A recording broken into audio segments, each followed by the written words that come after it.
Welcome to Nerd Chat. So today I want to talk to you guys about a few of my favorite comic books because I enjoy comic books and I think everybody should. Here we go.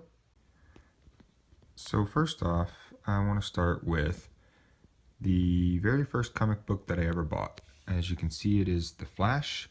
This is issue number 1 from 1987. Back then it cost 75 cents for this comic book. So this is like I said, the first comic book I've ever bought. I really enjoy this one because it being the first one, it's pretty awesome and special. The Flash is my favorite superhero. The next one is my favorite series for comic books that I've read, and that would be the Civil War series. So it was a 7-part series, which basically, lays out the story of the Marvel's Avengers Civil War. The movie Captain America Civil War takes a lot from these comic books series, this comic book series here. There are very pivotal things that happen in this series of comics that really make the story very good. Spider-Man plays an extremely huge role in the Civil War series. So it's really awesome that Marvel got the rights back to Spider-Man from Sony, because let's be honest, Sony doesn't know what they're doing when it comes to superhero movies, clearly. And then, as you can see on the 7th issue, the scene on the cover, they actually took that scene from the cover and used it in the movie. So I really thought that was pretty cool how they do that. Marvel really knows what they're doing when it comes to making their movies. The next one I want to talk about is one that I came by just by chance, and it's a Dragon Ball Z comic book. I didn't know that they made comic books out of these until I'd come across this one.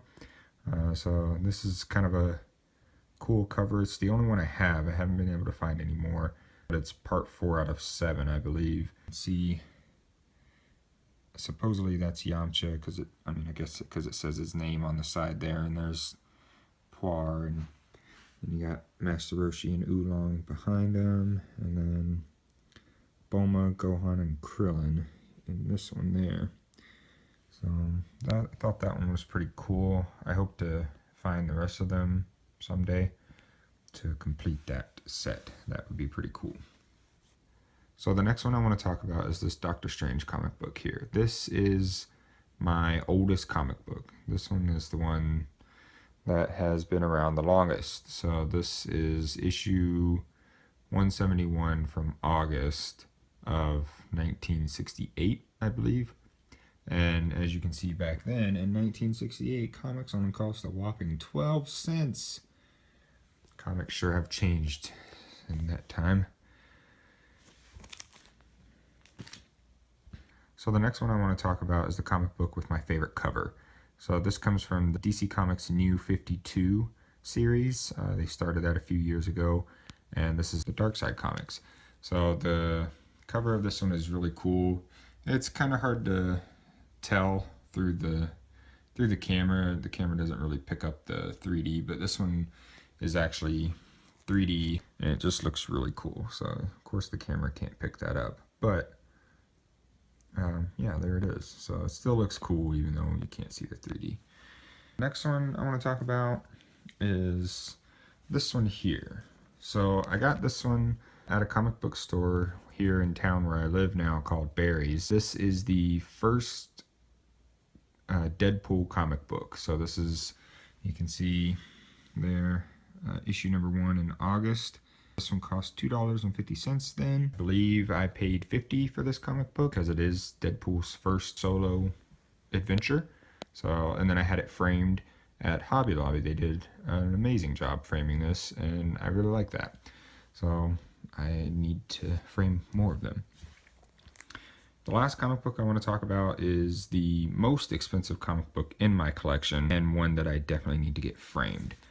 Now this one here is the New Mutants. What makes this comic book so expensive and rare is that it is the very first appearance of Deadpool. So now this one is the first solo comic book of Deadpool, but this is the comic book that he first appeared in. So you can see it here. It says introducing the lethal Deadpool. So never before had Deadpool ever been introduced in any comic books before this one.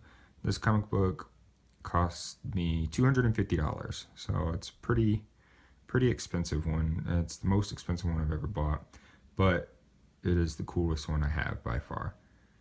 So hopefully you guys enjoyed this video of the few comic books that are my favorites. I have a bunch more, but these are some of my favorites. So yeah, let me know what you think.